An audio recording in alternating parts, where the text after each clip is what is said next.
జీవన్ మరణమే అన్ని పార్టీలకు పెను సవాలుగా మారిన లోక్సభ ఎన్నికలు. మెజార్టీ స్థానాలు గెలిస్తేనే కాంగ్రెస్ సర్కార్కు సుస్థిరత, ప్రభుత్వం కూలిపోతుందంటూ ఇప్పటికే విపక్షాల ప్రచారం.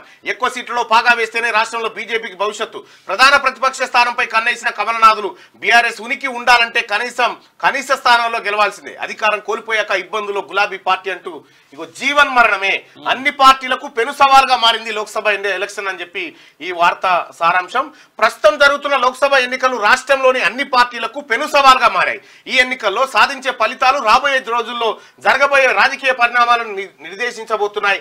కాంగ్రెస్ పార్టీ 5 ఏళ్ల పాటు సుస్థిర పాలన సాగించాలన్నా, బీజేపీ ప్రధాన ప్రతిపక్షంగా ఎదగాలన్నా, బీఆర్ఎస్ తన ఉనికిని కాపాడుకోవాలన్నా ఈ ఎన్నికల ఫలితాలే గీటరాయిగా మారనున్నాయి.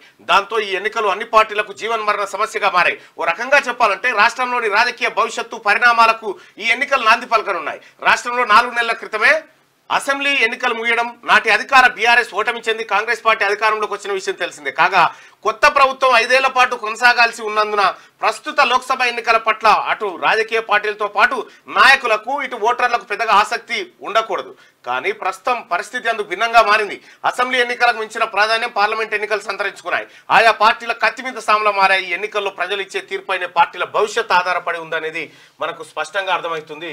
ఈ జీవన్ మరణ పోరాటమే ఇటు భారతీయ జనతా పార్టీ బీఆర్ఎస్ ప్లేస్లోకి, అంటే ప్రధాన ప్రతిపక్షం కావాలంటే మెజార్టీ సీట్లు కొట్టాలి. ఇప్పుడు ఉన్నటువంటి కాంగ్రెస్ పార్టీ తన అధికారం సుస్థిరపరచుకోవాలంటే మెజార్టీ సీట్లు కావాల్సిందే.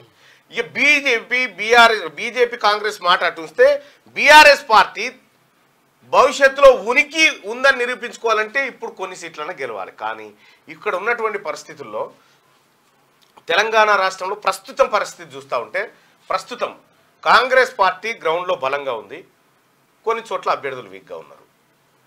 భారతీయ జనతా పార్టీ గ్రౌండ్లో వీక్గా ఉన్నది, కొన్ని చోట్ల అభ్యర్థులు బలంగా ఉన్నారు. ఇక బీఆర్ఎస్ పార్టీ అన్ని చోట్ల డమ్మీలను పెట్టినట్టు అనిపిస్తా ఉంది. అన్ని చోట్ల దాదాపుగా డమ్మీలే కనిపిస్తూ ఉన్నారు బీఆర్ఎస్ పార్టీకి సంబంధించి. కేసీఆర్ ఈ ఎన్నికలు ఒక తోఫా కింద, రంజాన్ తోఫా కింద ఇచ్చేటట్టు కొడుతుంది మోడీకి.